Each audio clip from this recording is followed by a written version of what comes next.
buenas noches, gente. ¿Cómo va? ¿Cómo están todos? Vuelta a encontrarnos en este suerte de podcast, suerte de unión digital, suerte de... canal de YouTube. Canal de YouTube, exactamente. Programa de televisión. Programa de televisión, sí señor. Ahora tenemos Instagram también, y vamos camino a más. No nos nominaron al Martín Fierro porque no va a haber Martín Fierro este año. Pero para el año que viene seguramente vamos a estar, ojo, seguramente. Por lo menos para Martín Fierro Digital. Seguramente, obvio. Y quizá también nos inviten posiblemente Oscar, Canes, ¿qué más? O sea, estamos a la altura de cualquier circunstancia. No, el Festival de Cine del Canasto de Mimbre de Quequén.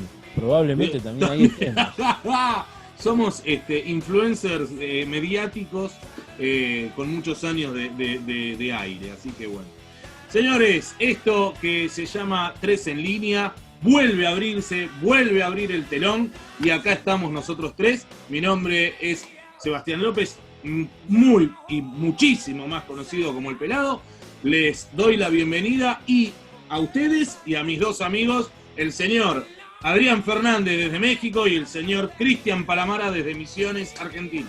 ¿Cómo estás, Pelado? Desde acá, desde el mismo corazón de la Ciudad de México, en una tarde, yo diría, un poco lluviosa de verano, como esas lluvias de verano que hay habitualmente acá en México.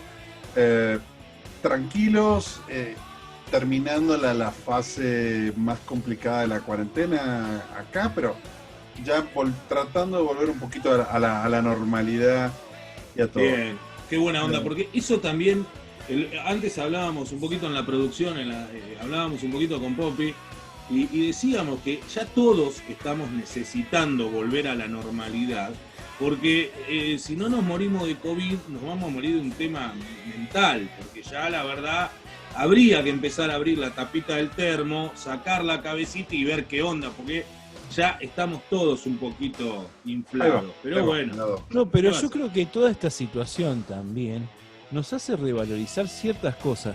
Mañana va a ser la primera carrera de la temporada 2020 de Fórmula 1 y probablemente la voy a ver con una emoción de niño prácticamente, porque eso que me era tan habitual y a veces no miraba, ahora lo estoy esperando casi como Nochebuena.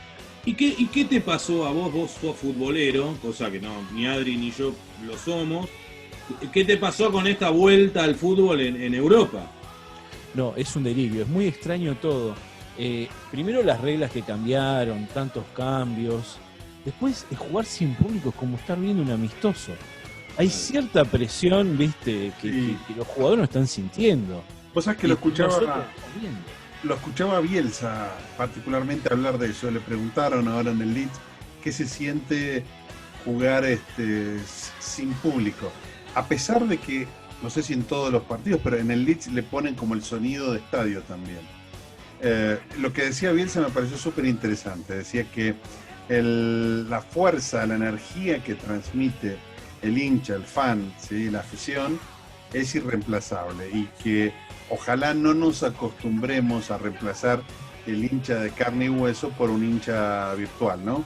Claramente. No, desde ya, de hecho, para compensar un poquito eso y el efecto psicológico y motivacional que puede tener los jugadores, algunos, como decís vos, han puesto parlantes para generar un poquito un audio como si fuera de gente. Es interesante, yo no sabía eso. Y acá es donde viene la cosa graciosa, ¿no? Nunca falta el turro que se pasa de vivo y de chistoso. No recuerdo qué equipo de Alemania habían puesto un montón de figuras de cartón representando gente para la tribuna.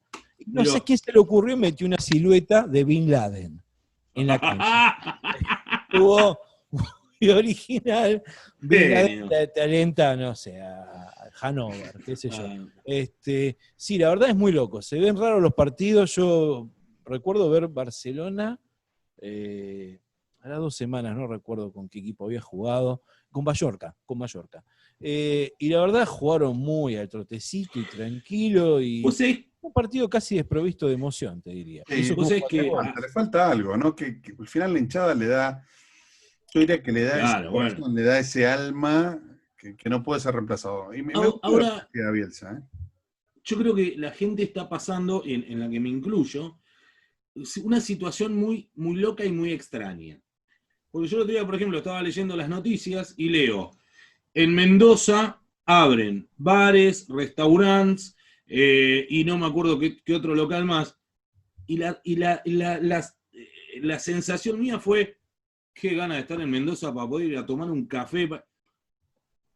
Siendo de Buenos Aires, donde tenemos 38 millones de cafés. O sea, lo que se está generando es muy raro, porque, pues, además, a Mendoza, pues si vos decís, no, mirá, es un café en la Torre Eiffel, por decir una pavada. Bueno, pero un café en Mendoza te parece que sería el Hoy elixir, vamos a porque... hablar, justamente hoy vamos a hablar un poquito del café. Muy bien. Y vamos a hablar de Muy eso. bien. Vamos a hablar Muy bien. del rol social que tiene el café. Por eso, uno, como vos decís, tiende a menospreciar y decir, ¿cómo se me va a ocurrir pensar? No. Realmente el café tiene un rol social fundamental. Claro, pero cuando vos caes en la costumbre de que algo es normal, por ejemplo, para mí, yo trabajo en el microcentro, para mí es normal salir del edificio, tener 200 bares y tomarme 3, 4 cafés, o sea, es normal. Hoy, que no puedo tomar un café ni en ningún lado, te parece que, o sea, te está faltando un eslabón importante, con que es un tema social y un vínculo y lo que genera el café, estamos totalmente de acuerdo. O sea, No, Más a mí, por que- ejemplo, ayer me llamó muchísimo la atención y me emocionó en algún punto también. Vi 2 personas al mediodía sentadas en un restaurante almorzando, claro. ¿sí? Acá en Misiones, Claro. donde la cuarentena es un poquito más light porque los casos que hubo han sido de afuera, no hay una circulación local, gracias a Dios aún, todo está más flexibilizado. Y ver gente en restaurantes, en heladerías, así, tranqui, manteniendo la separación, al ingresar con barbijo, al salir con barbijo de vuelta y todo eso, estoy empezando a entender, acá se está viendo el concepto de nueva normalidad. Bueno. Salís y te pones un barbijo, tranqui, lo que tocas, te higienizas las manos y con eso va yendo bien, por lo menos por ahora. Espectacular, Pero qué maravilloso el café, la verdad que probablemente mi segunda bebida favorita. Sí. Bueno, como hoy vamos a hablar de bebidas, a ver si tocamos las bebidas favoritas de algunos. Yo creo que sí. Contanos un poco, Pompi, ¿qué tenés para el día de hoy? Y hoy tengo 3 cositas para contarles. Dale. Bien. Una son 2 películas que es menester verlas con subtítulos, pese a que son en castellano.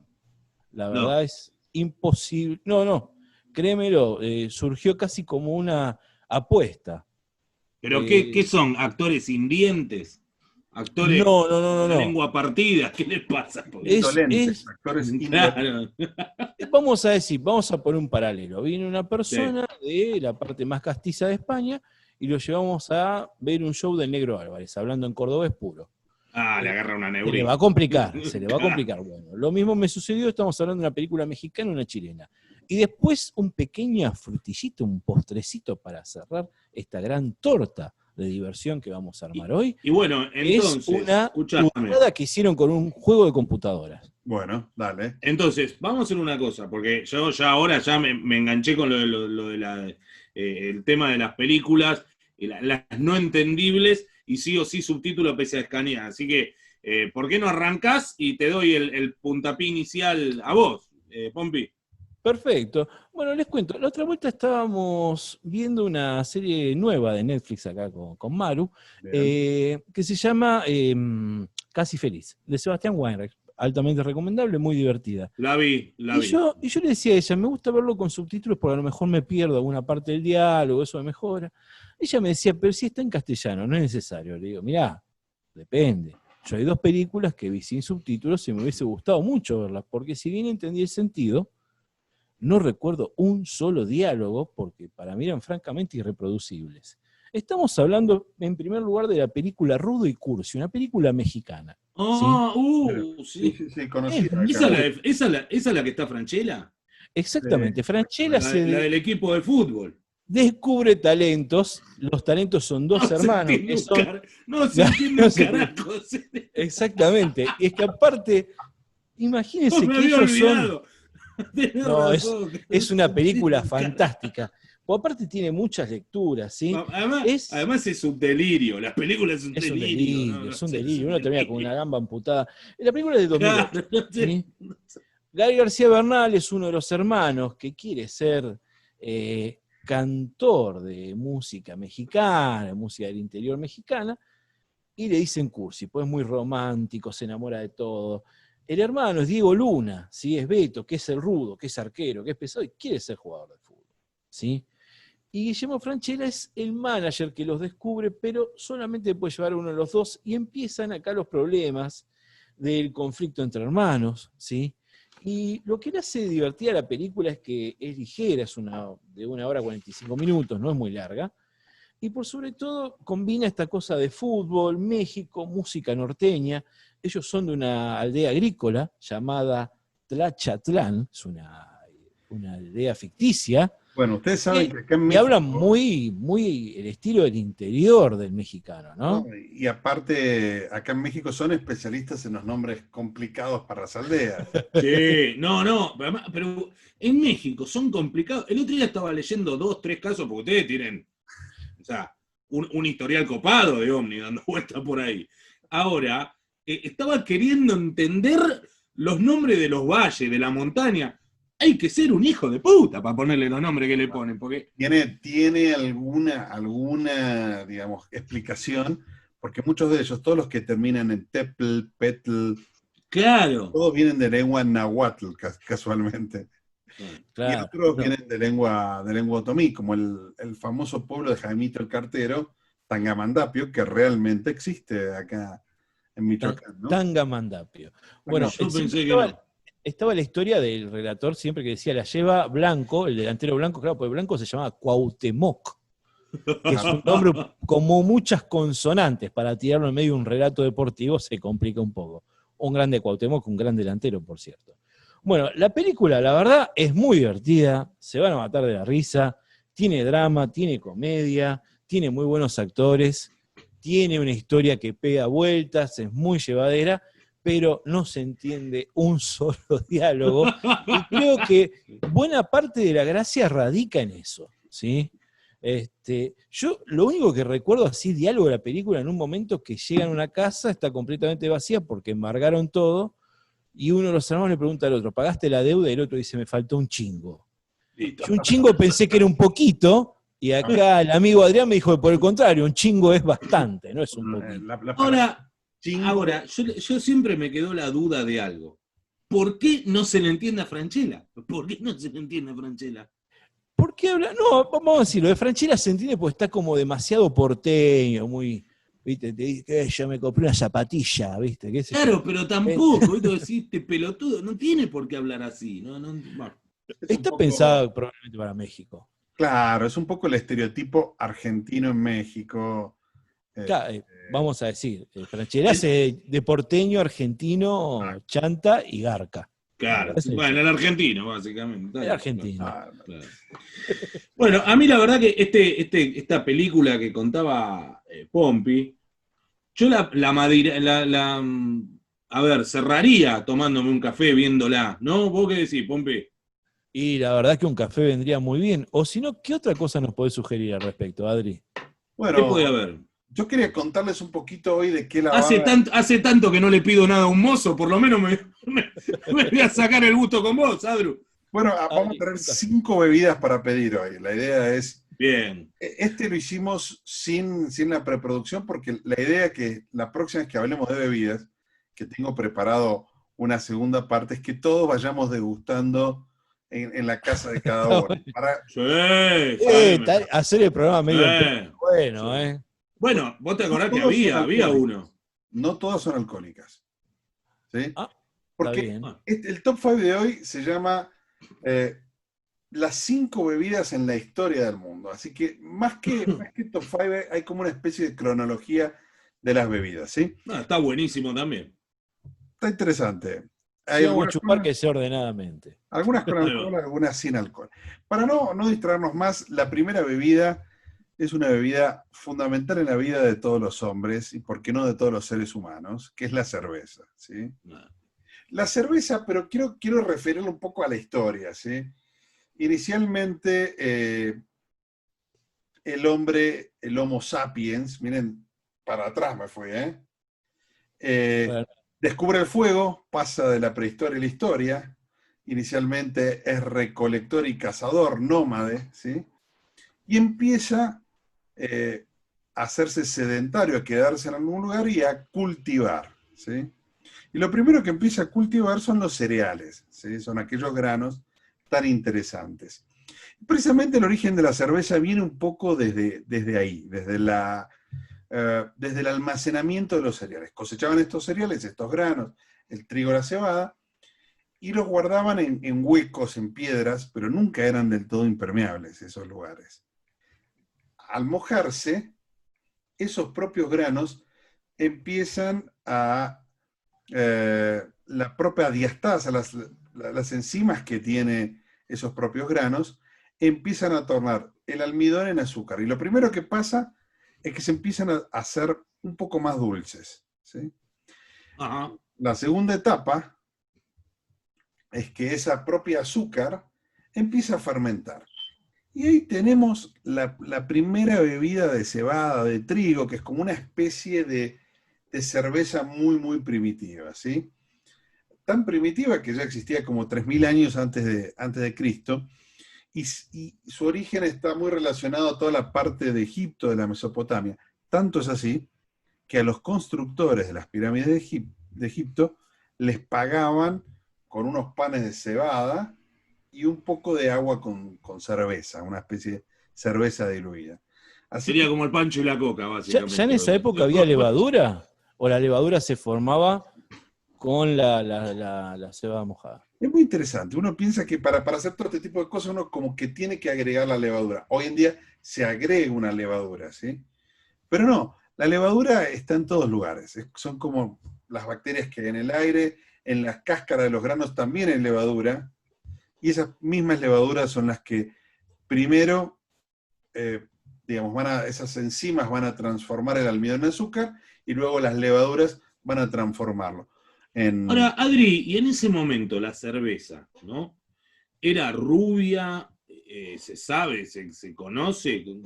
A mí me pareció súper interesante, porque al ser una mezcla media sui generis a veces de granos o de diferentes Claro. tipos de cebada, la verdad es que cada pueblo tenía como diferentes tipos de cerveza. Incluso algunos empezaron a tostar la malta, la cerveza, ese grano Claro. malteado, y empezaron a tener cervezas más oscuras, empezaron a tener diferentes tipos. Ahora, sin heladera y sin gas te la regalo, no debería ser muy sabrosa que digamos. Bueno, gas empieza a liberar un poquito, porque libera un poquito de dióxido de carbono. O sea, que Está bien, pero igual ahí hay un tema, porque nosotros la conocemos con gas, pero para ellos no existía un parámetro de cómo era. O sea, ojo con eso, porque para los tipos capaz que ya era agradable así. Al Ojo, día se de hoy en agarraban. Inglaterra se toma caliente. Bueno, era lo que te iba a decir, se agarrarían unos pedos marca tenaza, porque caliente el coso. lo que pasa es que tampoco Otra que la estamos chicha. acostumbrados a un mundo de múltiples bebidas. Imagínense Claro. ustedes en Egipto, tampoco es que había como muchas bebidas para elegir. Ah, ¿qué te hace? Un poco de Ah, cerveza, no. agua. Igual Martiner no tomo, ¿no? No hay caso, no hay caso. Lo que es más importante es que ese pan de cebada, ese pan de cereal, la cerveza, tenían un valor nutricional fundamental en la alimentación de esas personas, ¿sí? Y lo que dicen es que al final esos especies de fermentados de cebada todavía no eran cerveza. Apenas en el siglo XIII se le empieza a agregar el lúpulo, que es una Claro. frutita, que le da el amargor y la limpidez característica. Para cerrar esto muy rápidamente, nada más contar, no la voy a introducir, la voy a dejar para la próxima también, que es el tema de el señor Louis Pasteur. Louis Pasteur, descubridor de la vacuna antirrábica, digamos, empezó estudiando una manera de conservar mejor la cerveza, que se echaba a perder bastante rápido. Entonces, descubrió un proceso que luego se llamó pasteurización, que permite conservar mejor los alimentos. Con Muy esto interesante. dejo la cerveza rápidamente para pasar a una segunda bebida que tiene un origen similar y también antiguo, que es el puesto número 4, que es el vino. El vino se origina como un intento también de guardar las uvas. Ustedes me dirán, ¿y dónde está la levadura? Viene en las propias, digamos, piel de la uva, en la tierra que trae, ya trae sus levaduras. A ver, no quiero hablar y decir, decir una frase teniendo un ingeniero químico acá, pero, o sea, si vos me preguntás lo del vino, la respuesta mía sería químicamente, o sea, se produce solo químicamente, porque el mismo labura solo. Como un poco pasa como la primera cerveza, son esos granos que se mojan, almidón pasa azúcar, azúcar fermenta y da alcohol. En la levadura es todavía más fácil, en el caso del vino con las uvas, es mucho más fácil. Muy dulce. Exactamente, hay una cantidad de fructosa importante que viene con la uva madura. Vos lo dejás un rato en un tonel y rápidamente eso empieza a trabajar. Tanto es que incluso cuando uno ve los toneles de vino, se ve como hasta un burbujeo en la primera fase de la fermentación. ¿Qué influencia tiene en el caso de los vinos antiguos el pisar las uvas con las patas? Vamos a llegar un poquito ahí. Dicen que era un poco para agregarle color. Unos dicen que sabor, otros dicen que... Color y mundo. Un asqueroso. Porque no... Pero al final, como todo eso tenía un poco... En la antigüedad muchas veces era peor tomar agua pura, que no sabías el origen y que no había una capacidad de potabilizarla, que tomar un alcohol, o un agua rebajada con algún alcohol, que de última, ese poquito de alcohol ayudaba a matar algunas bacterias. Así que yo creo que es mejor tomar vino medio pisotonado que agua de dudosa procedencia, ¿no? Sí. Y entonces, si podría, me lo apisonaría yo, vamos a decir, que claro, por lo menos conozco y confío en mis patas. Me pongo una palangana en el patio de casa y le doy. El vino nace originalmente en el Cáucaso, allá por la zona del altiplano armenio, zona del Monte Ararat, se distribuye para toda Turquía, baja para Grecia, para Egipto también, y realmente era una bebida muy, pero muy preciada, tan preciada y tan importante en la cultura común, que los griegos incluso tenían un dios, el dios Dionisio para los griegos, Baco para los romanos, que era el dios de la agricultura y del vino, ¿sí? Y que en su nombre se llevaban a cabo unas fiestas portentosas que se llamaban bacanales, ¿sí? Pero tenía un rol tan interesante que después del aceite de oliva, el segundo comercio de Roma era todo el tema del vino, un tema súper, súper importante para ellos. ¿Qué más se puede decir del vino?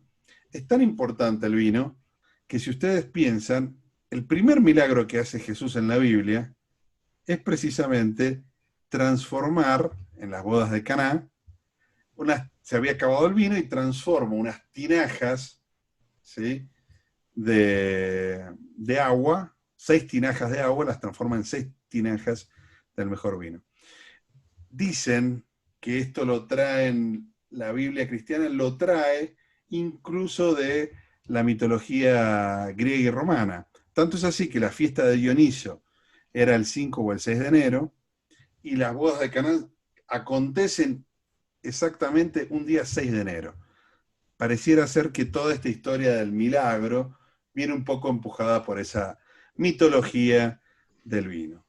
Así que rápidamente y contando un poquito estas aproximaciones a bebidas muy importantes en la historia, lo voy a dejar acá estacionado para que después de este pequeño corte comercial vamos a ir con el pelado para que nos cuente un poco qué misterio preparó para el día de hoy. ¿Qué les parece? Interesantísimo. Muy bien. Excelente, entonces. Nos vemos en breve, después del corte. Seguimos entonces en 3 en línea. 3 amigos, 3 columnas, 30 años de amistad, ¿eh? Y quería compartir con ustedes un poco lo que nos trajo el Pelado en su columna de misterios. Pelado, ¿qué tenés por ahí? ¿Qué estuviste investigando? Hoy tenemos algo muy, muy loco, porque para aquellos que saben, yo hoy por hoy vivo en Monte Grande, si bien soy de Floresta, ya hace unos años que vivo en Monte Grande. Sí. Cuando empecé a investigar esto de los extraterrestres, en los que no creía en absoluto, de hecho para mí el único extraterrestre era un muñequito, y volví. Hola, Y Néstor. mi amigo Adrián me dijo, ¿por qué no te pones a investigar? Pum, y me mandó 28 libros, hasta que dije, bueno, veo a ver qué onda. Y hoy me enganché porque estoy con libros, con documentales, con esto, con lo otro. Bueno, Hay que me probar. falta traer uno o dos a casa como para que corte el pasto y el otro limpie y ya estamos. Bueno, la cosa es que de repente me encuentro en que en Monte Grande, en el año 2011, o sea, no hace mucho, No hace tanto. se dio un caso muy, muy importante Sí. al que se lo denominó dentro del ambiente de la ufología como el Roswell argentino. Wow. Nosotros Nada, todavía, nada más y nada menos. nosotros todavía no hablamos del caso Roswell porque estamos entrando de a poco en este tema y el caso Roswell es más grande que esto. Entonces, yo les voy a contar este caso, claro, pero yo lo que quiero es contarles este caso como para que vayamos entrando a lo que es en sí, lo que fue en sí el caso Roswell, ¿sí? La cosa es que esto, una noche de verano, muy tranquilo, un barrio de Monte Grande, casi en las afueras ya de Monte Grande, o sea, no en lo que es el centro, en lo que es el casco de Monte Grande, sino un poco más afuera, de Bien. repente se ve, hay dos explosiones. Una explosión más leve, alrededor de las 2:15 de la mañana. En sí es 2:14 de la mañana, es la primera explosión, y acá escuchen bien lo que digo, ¿sí? Dale. Los Apa. medios dicen 2:14, perdón, explosión 2:14. Va. Una segunda explosión muy fuerte, 2:19, o sea, 5 minutos después. A la pelota. ¿Qué es lo que pasa acá? Es la repercusión de estas dos explosiones fue una explosión tan violenta que hubo daños a 2 cuadras a la redonda. Hubo una víctima fatal, 8 heridos y un montón de autos deshechos. Pelado, vos sabés, te voy a decir una cosa. Ahora que lo estás contando, yo creo que me acuerdo de este caso. Una destrucción masiva hubo. Muy violenta. De Sí, hecho, hoy en el lugar, yo hoy quise llegar hasta el lugar, pero lamentablemente por un tema de que acá estuvo lloviendo, las calles son de tierra, estaba hoy medio inaccesible. En el lugar no se hizo más nada, no se permitió hacer más nada. No se construyó más, no nada. Sí. Y de alguna manera, la misma gente del barrio, es un barrio, no villa, es un barrio muy humilde. Un barrio humilde, sí, un barrio humilde, un barrio de trabajadores, lo tiene tipo, como digamos, de alguna manera, una especie de santuario, ¿sí? O sea, quedó ahí, no se hace nada. Es una explosión importante, una onda expansiva de 200 metros. ¿Cómo llegamos de la explosión a realmente a catalogarlo como un fenómeno ovni? El tema es, primero que nada, hay varias pautas, pero la primera es que los vecinos llegaron a ver un objeto, algo, como si fuera, y ahí va lo interesante, una bola, que ellos dicen, en sí ellos dicen una luz esférica, o sea, con forma de bola, después vamos, ¿por qué? Del tamaño más o menos de una rueda de auto, aproximado. Eso lo ven en muy baja altura, con una luz entre rojiza y naranja. Recordemos que programas atrás habíamos hablado que era muy característico estos colores en los ovnis o aquellos que se llaman BED, ovni o BED, porque el ovni es aquel que está con tripulación y el BED sería el vehículo dirigido de forma control remoto, digamos, de alguna manera. O sea, teledirigido, no hay humanoide dentro de la nave. La cosa es que acá claro, o sea, se empezó a hablar de esto, los vecinos decían, nosotros vimos esto, los medios decían que no, que había sido una explosión de un horno pisero o de garrafas. Una garrafa, sí, sí. El tema es que lo que dicen... Una garrafa 200 metros. El tema, y además sí. los ufólogos lo que dicen es que si hay una explosión de una garrafa, ese gas deja huellas en el ambiente. Sí, sí, claro. Cosa que no había nada de esto.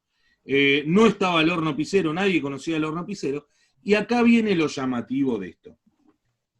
Primero, que se comprobó que no fue una explosión, sino una implosión. Mirá. ¿Qué quiere decir esto? Si hubiera sido una explosión, los, digamos, autos que estaban estacionados en las veredas hubieran sido volados hacia el exterior del epicentro, ¿sí? Sí, sí. Y claro, las ventanas, persianas, puertas de las viviendas hubieran sido expulsadas. Bueno, todo esto fue a la inversa. Tanto los autos como las persianas fueron atraídos al epicentro de la supuesta explosión.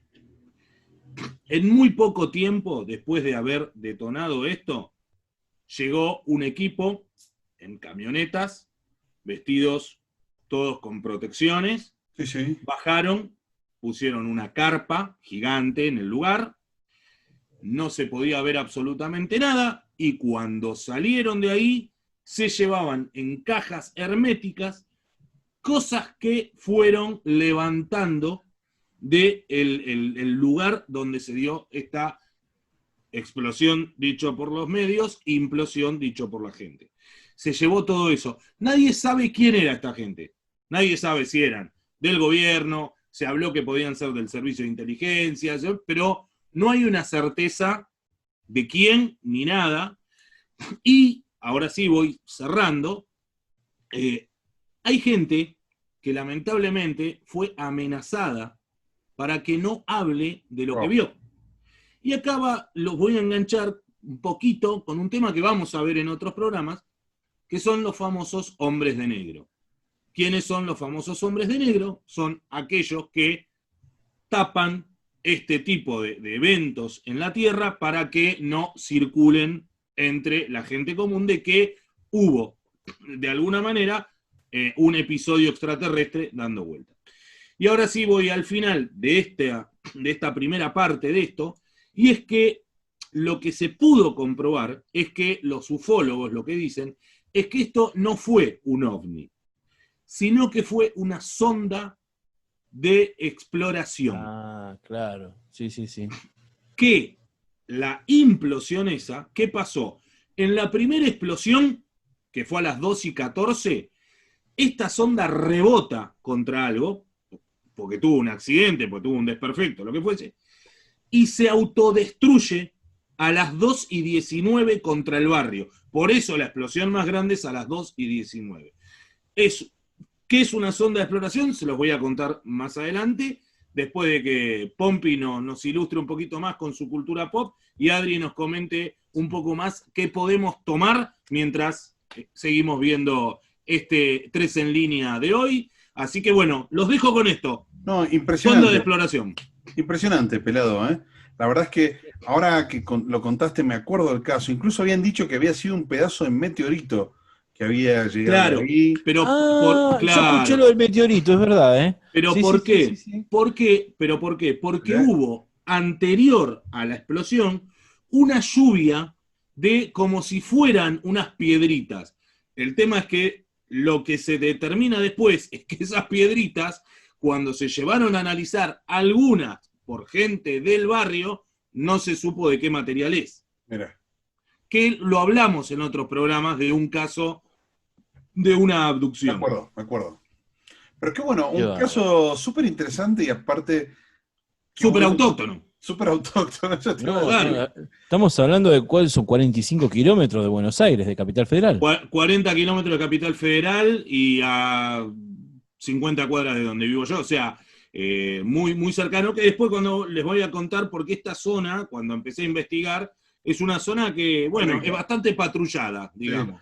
Yo lo único que te digo es que la próxima vez que tome algún vuelo al exterior, desde Ezeiza voy a ir mirando bien por la ventanilla. Bueno, después te voy a Esta contar. vez saco ventanilla en serio. Ahí es donde más vas a ver a estas ondas. Y ya te voy a contar cómo las podés distinguir. Así que después te voy a contar. Qué bueno, Pelado. La verdad, una súper columna, Fantástico. Un caso muy, muy autóctono, muy local. Y ahora... Ojo, hasta tuvo un tema legal, porque se pidió desclasificar y se sigue negando la desclasificación de lo que realmente pasó. De hecho, al marido de la víctima fatal fue al que le quisieron, digamos, poner toda la carga como que él había sido al que culpable. Se le detonó el horno pisero, y el tipo nunca en su vida tuvo un horno, ni nadie del barrio había visto un horno en la casa del tipo, o sea, una cosa que no tenía sentido, y tampoco aparecieron restos de la supuesta o supuestas garrafas. O sea, no hubo nada, no pudieron comprobar nada. Súper interesante, la verdad, un caso para pensarlo, para reflexionarlo ahí, para empezar a creer en estos diferentes misterios.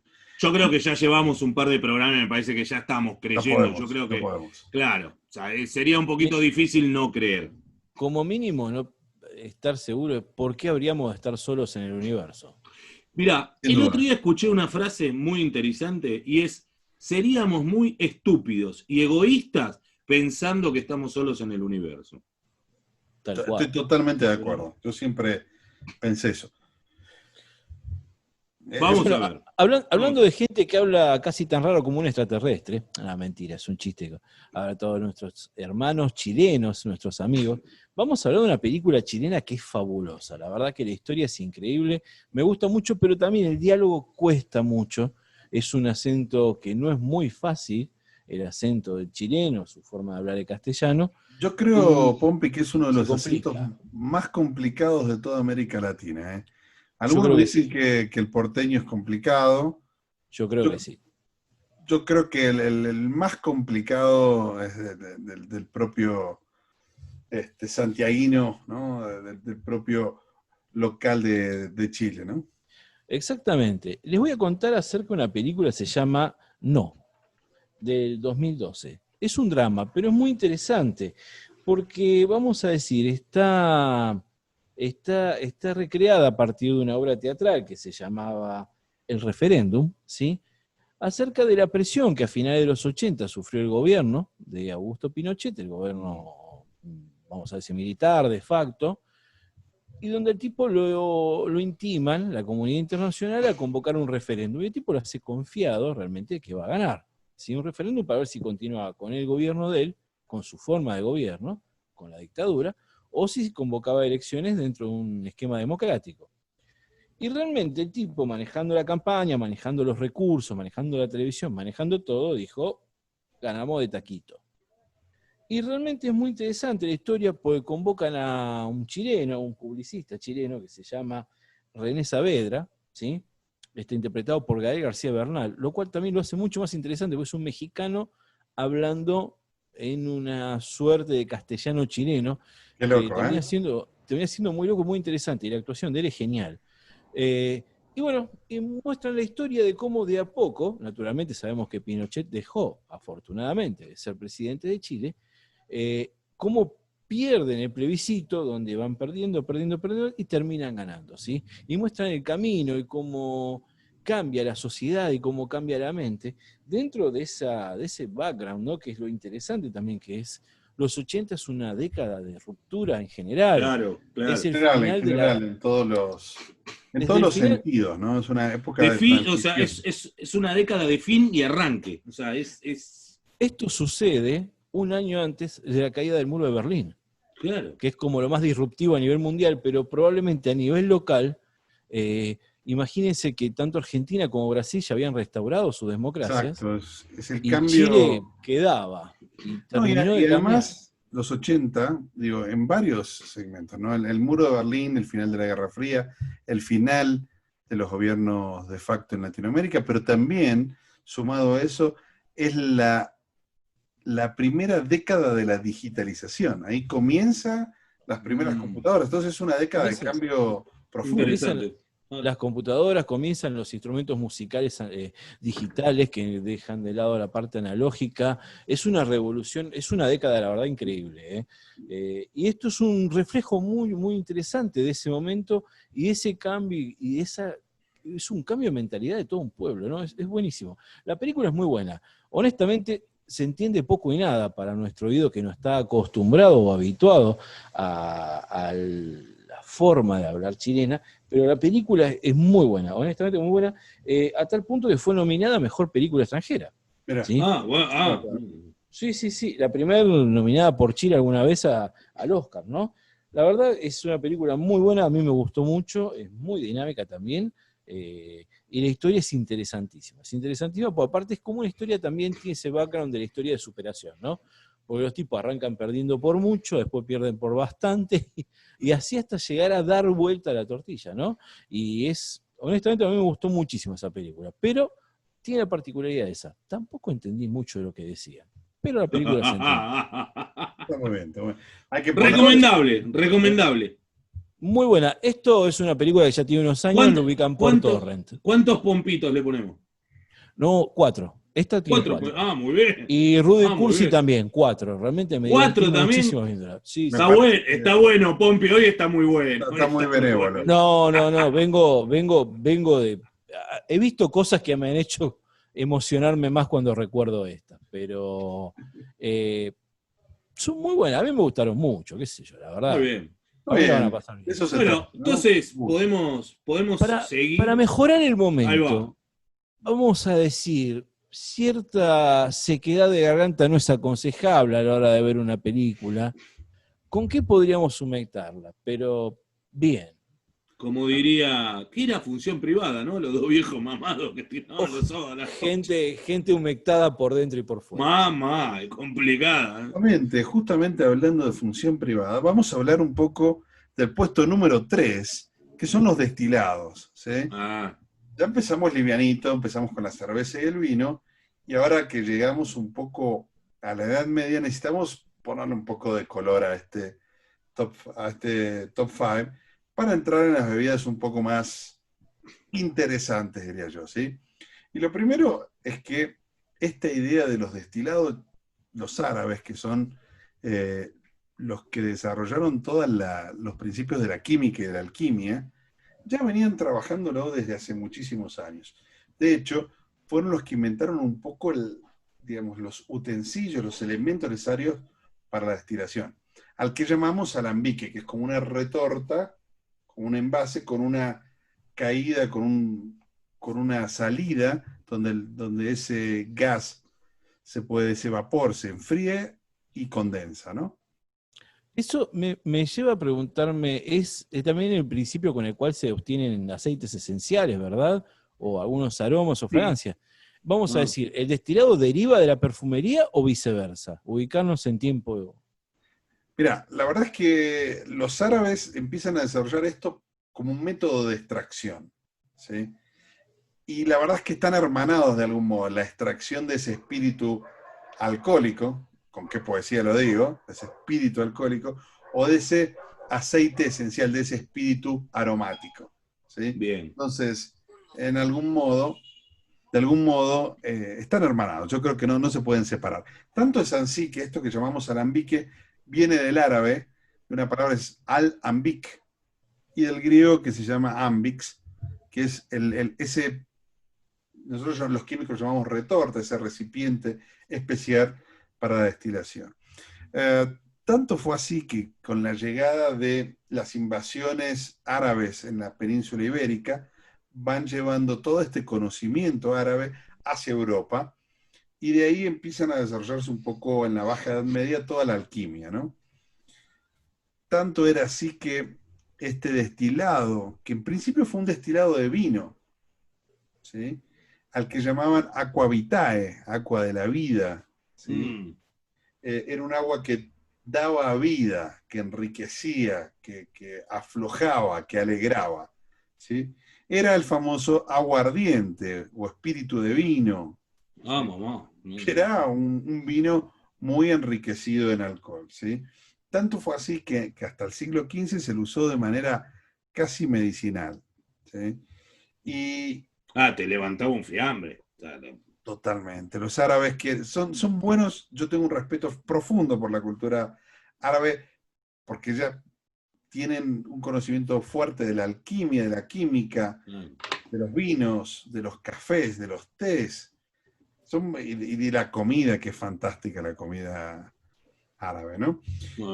Este vino queda un poco en Europa y empiezan a nacer algunas de estas ideas de destilar cosas. Se destila una especie de cerveza ya malteada para obtener el whisky, se destila el vino para obtener una especie que lo que en Italia se llama grappa, que es como una especie de alcohol de vino, o en algún caso cuando se quemaba el vino y empezaba a dejar un sabor un poco más dulzón, se hacía el burnt wine, que pasó a llamarse el brandy, ¿no?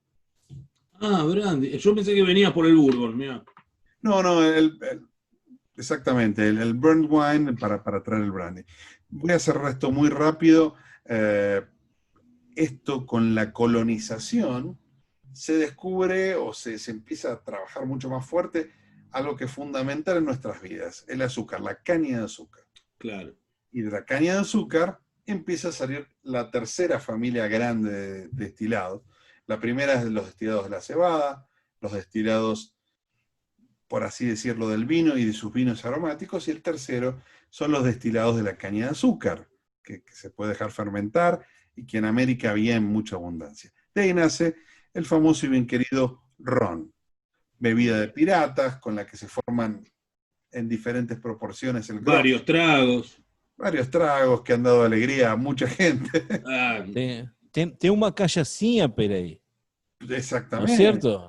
Exactamente. La callaza y su enorme influencia dentro. Pienso también en los destilados de la uva, hasta el pisco también. ¿El pisco es un destilado de uva? No sabía. De uva, sí. Yo no logro, vos sabés que tengo un pisco acá que traje de Mendoza, que te pregunté a vos un par de veces, lo hablamos, pero no logro tomarlo, no es... Con café, no lo dudes. Claro, bueno, fue lo que me decía el café correcto, que me decía Adri. El café correcto, claro. Café con pimba, con un chorro de pisco, va como piña. Yo diría que durante muchas tardes, acá con el Pompi, hemos sabido corregir muchos cafés. Bueno, seguro. Lo voy a probar esta noche. Yo me dio mal, métele pisco.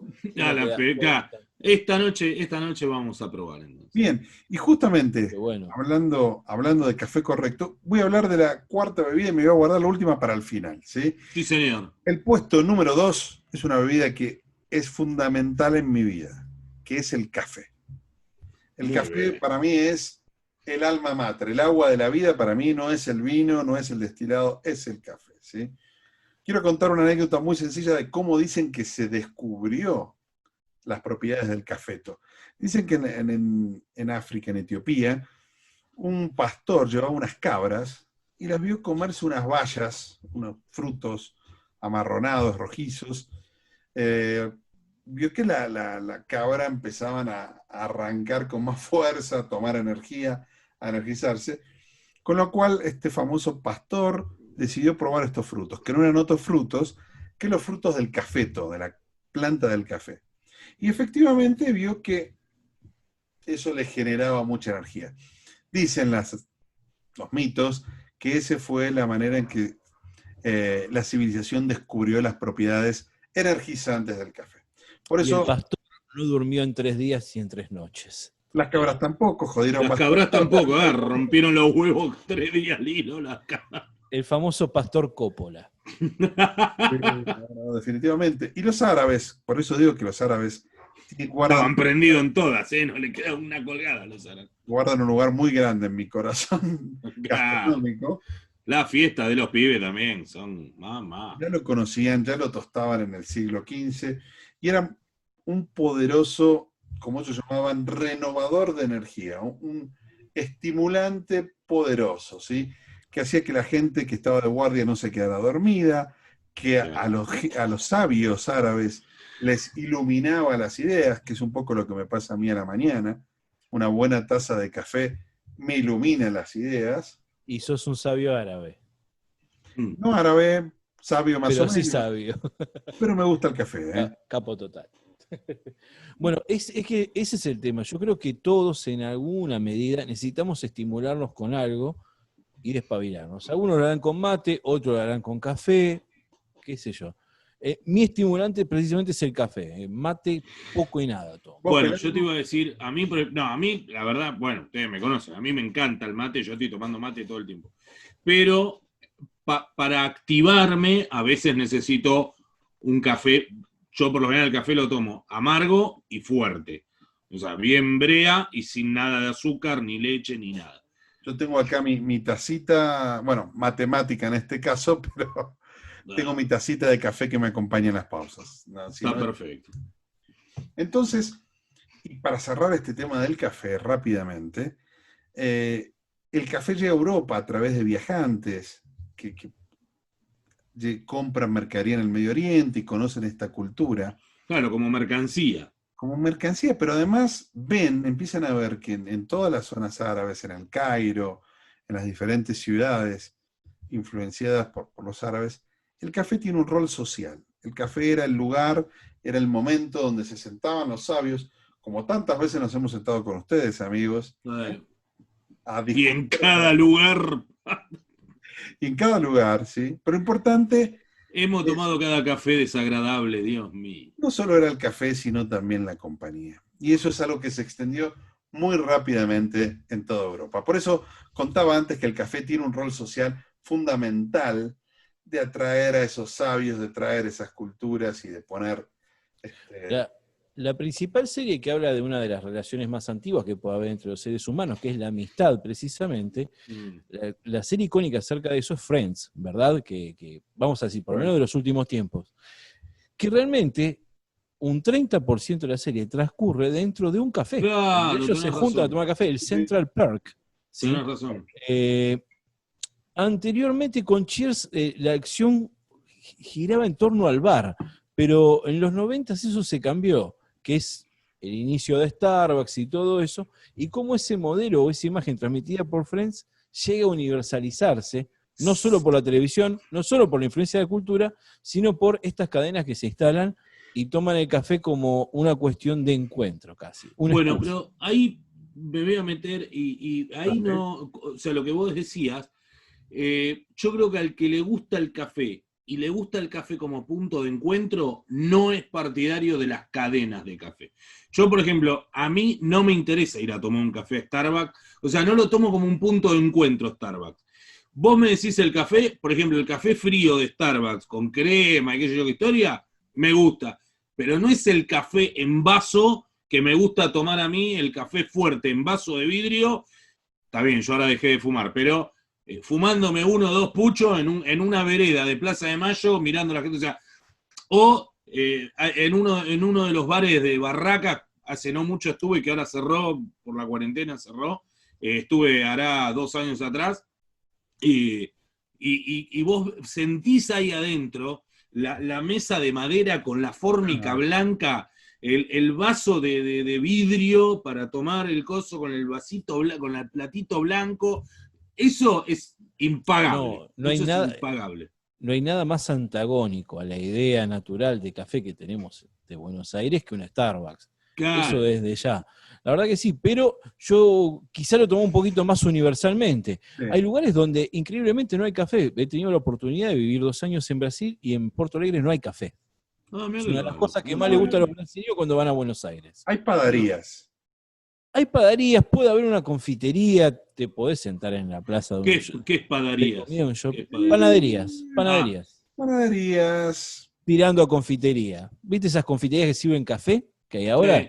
Venden facturas, es una cosa, un híbrido entre todo eso. Eso es lo mejor que se entiende como padaría. Bien. Sin embargo, el café porteño es porteño. ¿Sí? Un lugar como La Biela no hay alrededor del mundo, ¿sí? Claro. Lo más icónico, universal que tenemos respecto al café, quizás sea Starbucks, aunque esté muy alejado de nuestros sentimientos. Ahora. De todos modos, yo últimamente estoy como muy fundamentalista del café y lo tomo de cualquier forma, de cualquier marca. Bueno. Está muy bien. Y donde sea. Pero un lugar donde ancla muy fuerte la cultura del café es en Francia, ¿sí? Y de donde viene mucho de toda la historia, ¿no? El café más famoso, yo diría, más allá que Starbucks, el café tradicional es el café de la Paix, el café de la Paz, eh, muy cerquita ahí en el corazón de París, ¿no? El parisino gusta de ese espacio, de esa Pero mesita. casi te diría una cuestión mediterránea, porque en el Sí, sur de Italia, donde consumen ristretto de manera frecuente, el estilo quizá arquitectónico es muy parecido de los cafés sí. parisinos. Por eso digo, los argentinos nos trajimos algo de Europa. No voy a decir que somos europeos, pero algo nos trajimos. Claro, Entre esas costumbres es la maravillosa costumbre de sentarnos a tomar un café con amigos, que es algo que a la distancia se extraña horrores. sí. Entonces, El café se toma bien conversado, es bien así. conversado. Claro, tal cual. Exactamente. Entonces, Tal vamos a hacer cual. un pequeño corte acá y le damos el micrófono, le pasamos a nuestro querido Pelado para que nos cuente cómo termina esta historia. ¿Eh? Muy bien. Vale, ahí estamos. Y seguimos entonces en Tres en Línea, tres amigos, tres columnas, 30 años de amistad. Y una sola cosa que se cayó. Entonces, Sí, sí, sí. Está muy bien. Rebotó por todos lados. sepan disculpar, esto es en vivo. Esa, claro, cosas que pasan en vivo. Pero bueno, cosas pasan y pasan en todos Contanos, lados. contanos, Y ahí fue que Pelado. me di cuenta que en esta zona, donde hablamos de este caso de Montegrande, que tanto ustedes recordaban, Sí, yo sí. empecé a mirar un poquito más en los alrededores, porque hay una teoría de que cuando aparecen estas ondas de exploración es porque puede haber o bien más zonas o bien más avistamientos, porque ¿qué pasa? Mando más ondas para seguir investigando, o ya recabé y puedo hacer una exploración, digamos, ya con un ovni, o sea, de Claro. manera distinta. Entonces me fui a sectores muy cercanos y de repente me encontré que en Cañuelas, que está a unos 15 Cerquita. kilómetros de Montagrande, más o menos, más o menos, hay dos avistamientos, un avistamiento, perdón, y otro no avistamiento. Uno es en diciembre del 2010, o sea, un año clavado antes Sí, de sí. este episodio en Montegrande, donde un nene ve, vuelta a ver una esfera, un objeto en forma de esfera, color amarillo, que lo que hace es hacer este movimiento sobre el barrio donde estaba el nene viéndolo. Sí. Estos movimientos se llaman movimiento oscilante y son movimientos muy comunes cuando uno ve, yo no tuve la suerte de verlo, pero cuando se ve uno de estos objetos voladores no identificados. No le dieron gran importancia en ese momento, pero en ese momento, si bien no le dieron gran importancia, el nene decía que había visto con luces fuertes y blancas. Hubo otros vecinos que lo desestimaron, otro que dijo que era un dron, pero en el 2010 todavía los drones no era algo No, común no como era es algo hoy. habitual. En el 2020, o sea, era algo exacto, Adri, no era tan habitual.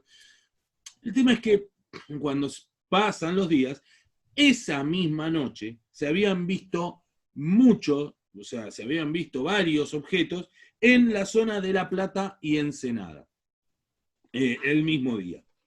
Entonces, hablaban de que podía tener algo que Una ver conexión, con sí. él. Exacto.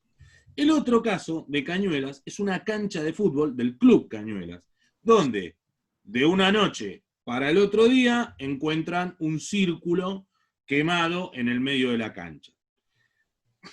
Ellos dicen que puede ser un hongo, pusieron fungicida, el tema que al fungicida esta mancha no responde. También hay estudios donde cuando hay un aterrizaje de estos ovnis se genera un hongo. Entonces, puede que sea ese hongo, pero nunca se investigó mucho más, lo tomaron a la chacota, tanto el presidente del club como la gente que trabaja ahí, o sea, de hecho al lugar a donde está esta parte quemada, que no pudieron sacar más, le dicen la zona de José de Ser, que era el viejo investigador de ovnis de Nueve Diario. A Pero, diario, Entonces, claro. como que bueno, nunca le dieron gran bola. Pero bueno, nos había quedado justamente esto de las ondas, que es un ovni teledirigido, ¿sí? De escasa autonomía de vuelo. Por eso, ¿qué pasa? Son muy peligrosos y han generado accidentes muy importantes, sobre todo en digamos, la zona que hay entre la bahía de Saramboromón, la autopista 2 y el sur de La Plata. En estos lugares es donde más se los ve y son muy peligrosos porque toman mucha velocidad, se acercan mucho a los vehículos y de repente desaparecen. ¿Qué este inconveniente del bajo, de la escasa autonomía de vuelo, es lo que pudo haber pasado con el caso de Monte Grande? Sí. Que se haya quedado sin reacción o no lo hayan podido monitorear y ahí rebota contra una columna hasta que se desintegra en el barrio.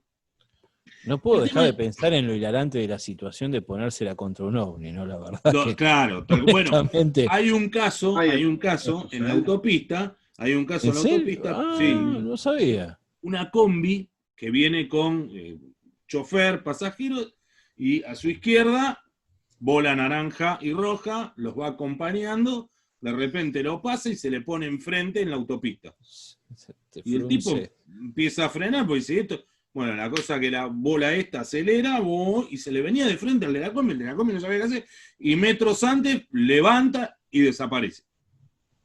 Chao. Obviamente los tipos quedaron sin aire. No, es un shock el total. Caso de otra persona que lo llegó a acompañar durante 80 kilómetros.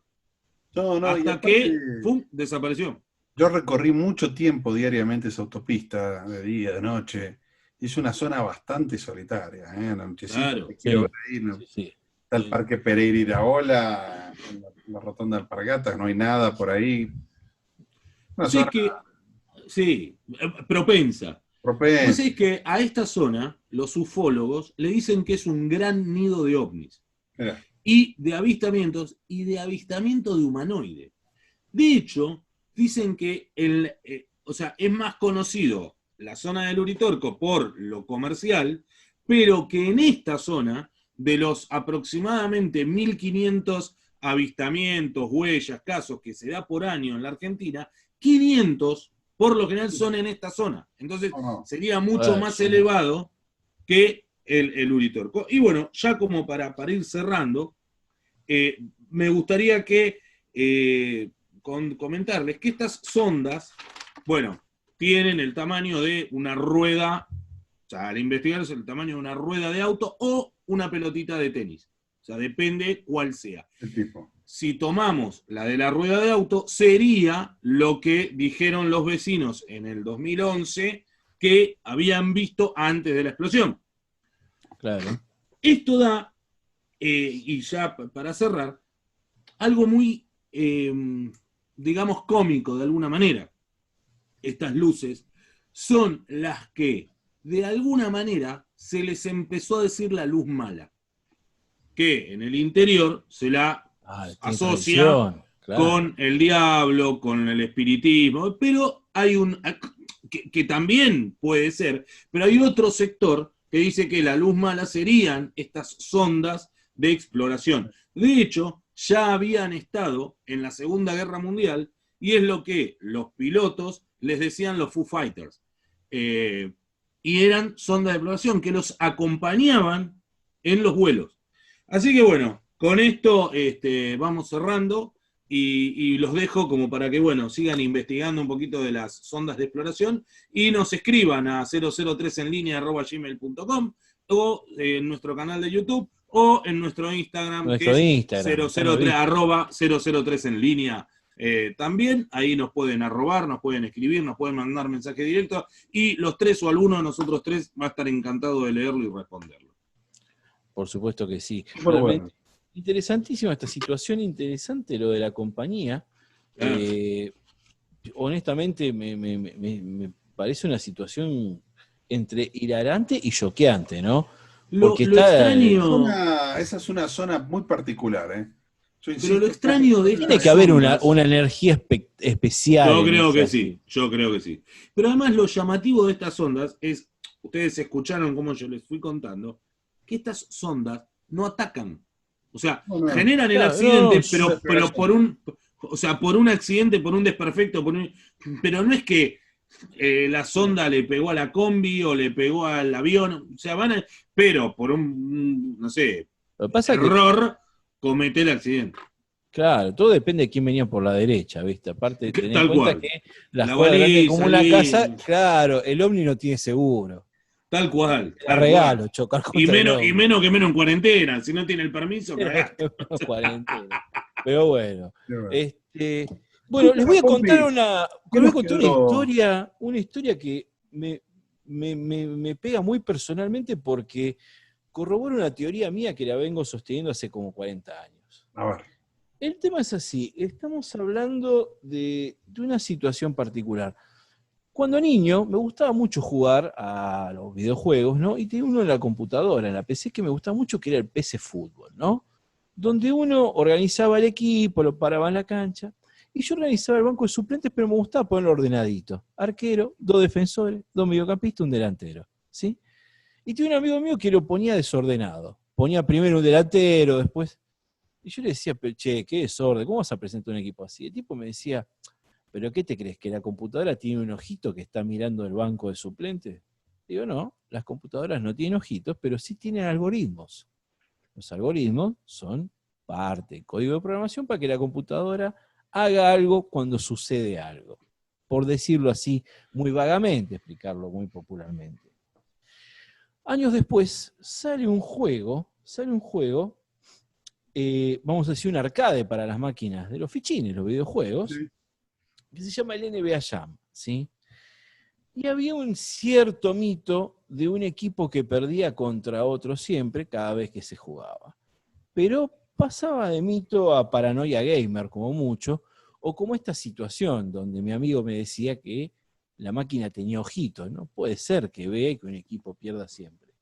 Sin embargo, movidos por toda esta ola del documental de Netflix de Michael Jordan, que seguramente habrán escuchado nombrar, The Last Dance, Sí.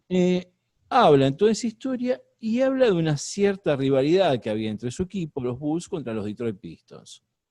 Recordemos que a finales de los 80, a principios de los 90, los Pistons eran los campeones, pero proponían un juego rudo, físico, fuerte, y básicamente los Bulls encarnaban la otra imagen de un básquet un poquito más elegante, más lindo, y terminaban recontra cagados a trompadas por los Pistons que le daban con todo, y sobre todo a Jordan, ¿sí? Esa rivalidad se fue aumentando, se fue incrementando durante los años y llegó al punto que en un partido los Bulls ganan y los Pistons se van sin saludar al rival, lo cual es una ofensa deportiva muy grande dentro del ámbito del básquet. Y hay que una rivalidad, una enemistad tremenda.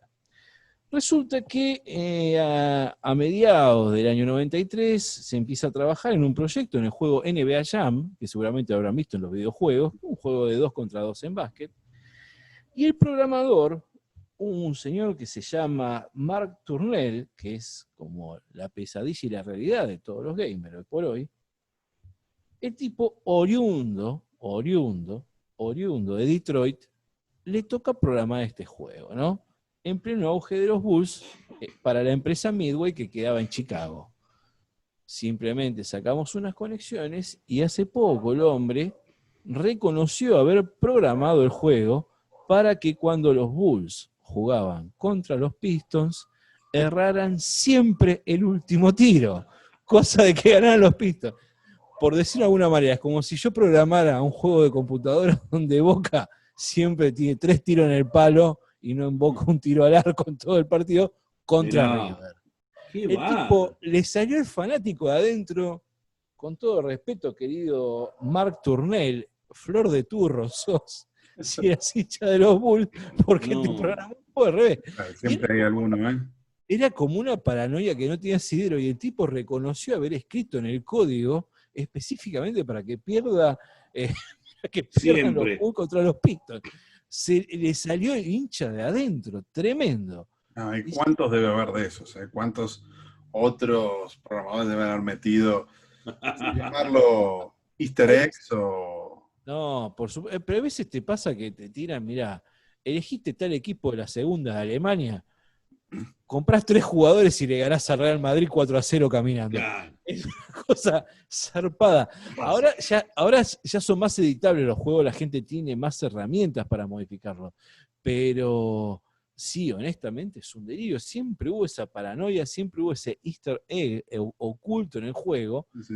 pero nunca que sea beneficiado ni motivado tan tendenciosamente por la pasión deportiva de una persona. Es una buena historia, ¿eh? Es una muy buena historia. Muy interesante. Increíble. Muy increíble. interesante, la verdad, muy interesante.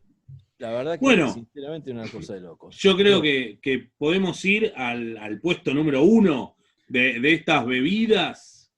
Muchas gracias. Entonces nos vamos al puesto número 1. Yo diría que en la época moderna, la bebida universal por excelencia, y estoy hablando de la bebida favorita de mi amigo el señor Pompi, que es la Coca-Cola. ¿Sí? ¡Oh! Mirá vos. Voy a sacar a relucir un clásico. Sí. Exacto. Entonces, Tengo varias. pero lo podemos hacer de dos maneras. ¿Quieren que les cuente la historia bonita de cómo se inventó la Coca-Cola? ¿O Qué les rara cuento esa. la verdadera? La verdad es un tónico. Y ahí les voy a contar ¿Verdad? de dónde viene, de dónde viene. Corría ya el año 1886, un farmacéutico llamado John Pemberton, en Atlanta, que era un afamado farmacéutico. La historia bonita dice que era muy curioso y creaba diferentes bebidas y creó un tónico. Pero la verdad es que es un poco más oscura la historia. Básicamente, Pemberton ya era yo diría, un farmacéutico con experiencia, había creado varios tónicos, y se propuso en algún momento de su vida copiar una bebida muy famosa en Europa y en Estados Unidos que se llamaba el vino Mariani. ¿Qué era el vino Mariani? Era un vino al que se le había dejado estacionar hojas de coca dentro durante 6 meses. Lo había inventado... Sí, así, lo había inventado un corso, Angelo Mariani, y se había hecho famosísimo, porque esa bebida sí que pegaba, tenía un contenido de cocaína relativamente razonable. Y lo primero que hizo Pemberton fue tratar de copiar ese brebaje, ese tónico, con una concentración alta de coca. ¿Sí? La coca ya se conocía, ya había sido usado por los incas, ya había llegado un poco su fama a nivel global en el 1800, casi comienzos del 1900. Y decidió, para no hacerlo exactamente igual, decidió agregarle nueces del árbol de la cola, ¿sí? Que es un árbol africano que tiene 2% de cafeína. Así que ese era un brebaje bastante potente, era un vino que tenía coca y que tenía además coca que derivaba en cocaína y la nuez de la cola que traía 2% de cafeína. Era una bebida, yo diría, de las pegadoras. ¿Sí? Claro, power. Power. Pero ¿qué pasó? El 1 de julio de 1886, Atlanta declara la ley seca. Y este pibe que tenía un buen tónico, de repente se encuentra con un tónico, se encuentra con que ya no puede vender ese vino. ¿Sí? Entonces decide empezar a decir, bueno, voy a hacer una fórmula parecida, que ya me va bien, pero ya sin alcohol. Aplicando las restricciones exactamente, propia de la ley seca. El problema era bastante complicado porque tanto la coca, si alguna vez tomaron té de coca, o la cola, la nuez de cola, eran bastante amargas. Era una bebida, al dejarlas infusionar, salía una especie de té amargo con un olor a hierbas no muy rico, a pesar de que seguía teniendo el efecto estimulante. Entonces empezó a hacer un poco algunos brebajes. Lo primero que dijo, le voy a poner un montón de azúcar para tapar este amargor. La carbonató. Excelente decisión. La carbonató, le fue agregando algunos toques de frutos del bosque, algunas bayas, como para disimular un poco ese aroma tan amargo. Y fue así como que creó la primera versión de la Coca-Cola, que era un tónico poderoso, porque tenía algún derivado de la hoja de coca, que tiene el alcaloide de cocaína, tenía un poco de la nuez de cola, que tiene el alcaloide de cafeína, un nivel altísimo de azúcar, que te elevaba el azúcar así como para arriba. Bueno, por eso es que vos hoy le das un vaso de coca a un nene y dáselo a las 10 de la mañana, porque yo como padre se lo di a las 10 de la noche y a las 2 de la mañana estás saltando cual conejito de Energizer todavía. Tal cual. Además, en esa época se empezaban a usar las bebidas gasificadas, le agregó, para que no fuera tan empalagosa, le agregó un poco este fisante, este dióxido de carbono carbonatado, le dice carbonatada a la bebida, y así es como nació la primera Coca-Cola. ¿Sí? Hoy en día... Pues es que me acuerdo de la Coca-Cola, que a mí me gustaba muchísimo, pero duró poco acá, que era la Cherry Coke. A mí me encantaba la Cherry Coke, que era la Coca como con cereza, guinda, no me acuerdo qué carajo era, y era la latita era como violeta, me parece. Era púrpura, y era cualquier cosa menos Coca-Cola. Pero era rica, a mí me gustaba, estaba buenísima. No, seguro, es otra bebida gaseosa. Lo que pasa es que hay un fenómeno muy particular. Coca-Cola tiene una línea de productos muy interesante, que tiene Schweppes, otro tipo de bebidas, Sprite y todo eso, también, donde no vende nada excepto Coca-Cola. El resto se vende en la proporción 10-1 respecto a una Coca-Cola. Claro. Pepsi vende toda su línea, Seven-Up, Paso de los Toros y todo eso, mucho más de lo que vende Pepsi. Igualmente la Coca-Cola la idea de la historia es un poco, quizás si se quiere, como la de la esperidina también. Es un tónico que después derivó en bebida y se hizo como bebida que como tónico. Y el tema es cierto, te levanta mucho, pero no es tan jodido que te levantes, sino el problema es que después no bajás. Claro, ahí está el tema. Y el componente adictivo también, ¿no? Y los mitos un vaso de Coca-Cola también te hace tomar más Coca-Cola. Sí, pero además también los mitos cuando decían, no, que era el vaso de Coca-Cola con 2 cafeaspirinas, te tiraba para arriba. Yo la verdad esas cosas yo no sé hasta qué punto. Mi mamá, cuando tenía que darse un shot para limpiar toda la casa, mandaba 2 cafias. Ah, sí, bueno, yo nunca... Mandaba 2 cafias, pero no sé si sugestión o qué, pero que... Claro, si era placebo o qué, pero... No, se van sumando los efectos, ¿no? Levantaba. La glucosa, más la cafeína que ya viene en la cafeaspirina, más... Claro.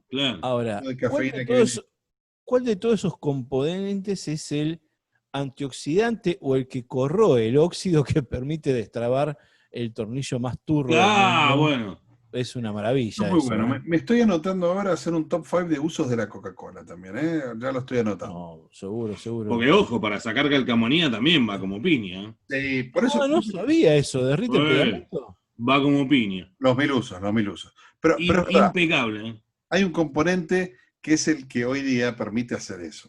La Coca-Cola, si no tuviera algo de acidez, aunque no lo percibamos del todo, sería muy empalagosa. Para evitar esa empalagosidad, lo que se le agrega es ácido fosfórico, como regulador de acidez, ¿sí? Que es habitual en los alimentos agregar este ácido, pero también es un muy buen ácido para remover el óxido, que ayuda muy bien también a remover cierto tipo de pegamentos. Así que ese componente tan maravilloso que da muchos de los usos de la Coca-Cola, además de la bebida, es el ácido fosfórico, ¿sí?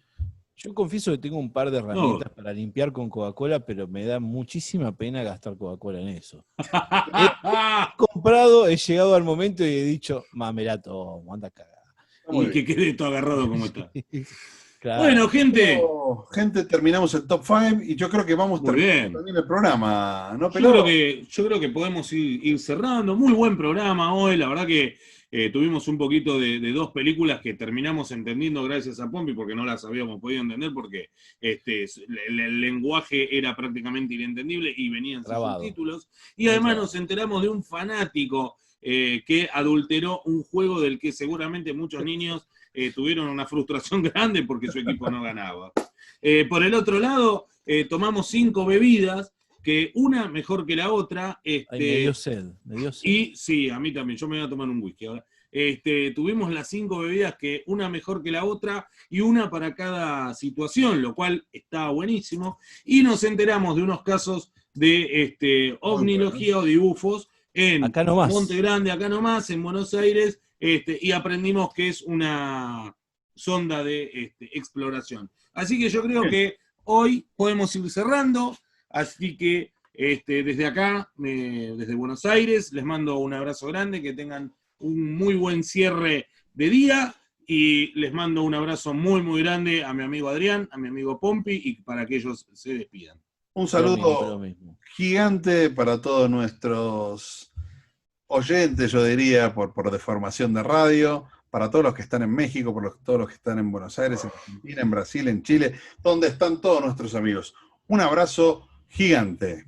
Un beso grande, ha sido un placer nuevamente estar en contacto con ustedes y contarles cosas que nos gustan, que nos parecen, y realmente muy feliz de compartir este momento, tanto con ustedes como con mis amigos. Así que un beso gigante. Hasta la próxima, entonces. Nos estamos viendo. Ahí nos Chau, vemos. gente. Hasta luego.